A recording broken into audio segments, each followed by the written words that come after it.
মাওলানা মিজানুর রহমান আজহারি চিনেন সবাই, চেনা উচিত। অনেক বড় মানুষ, তাকে কাছে পাওয়াই দুষ্কর। বড়রা কেমন হয় একটা ছোট্ট উদাহরণ দিচ্ছি। ওনার মতো মানুষের পক্ষে আমার মতো ছোট মানুষের ওয়াজ শোনার মতো সময় থাকার সম্ভাবনাই তো দেখা যায় না। একদিন হঠাৎ করে আমি আমার মেসেঞ্জারে দেখলাম একটা মেসেজ এসেছে ওনার পক্ষ থেকে।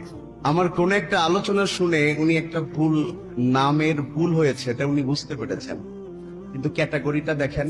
আমাকে প্রথমে মেসেঞ্জারে শুভকামনা জানিয়েছেন যে তুমি বেশ সুন্দর কথা বলো, আরো বেশি স্টাডি করলে অনেক উপরে যেতে পারবা, অনেক প্রশংসা করেছেন। তারপরে তিনি বলেছেন তোমার আলোচনাটা আমি পুরোটা শুনেছি, তো আলোচনার শুরুতে আমার অবজারভেশনে মনে হয়েছে তুমি আব্দুল্লাহ হযরত আব্বাস রাদিয়াল্লাহু তাআলা আনহুর নাম বলতে যে আবু তালেবের নাম বলে ফেলেছো। এটা একটু দেখলে মনে হয় ক্লিয়ার হয়ে যাবে, কারণ আকাবার দ্বিতীয় শপথে তুমি বলেছো যে আবু তালেবের উপস্থিতিতে শপথ হয়েছিল, কিন্তু তিনি তখন বেঁচে ছিলেন না, বেঁচে ছিলেন হযরত আব্বাস।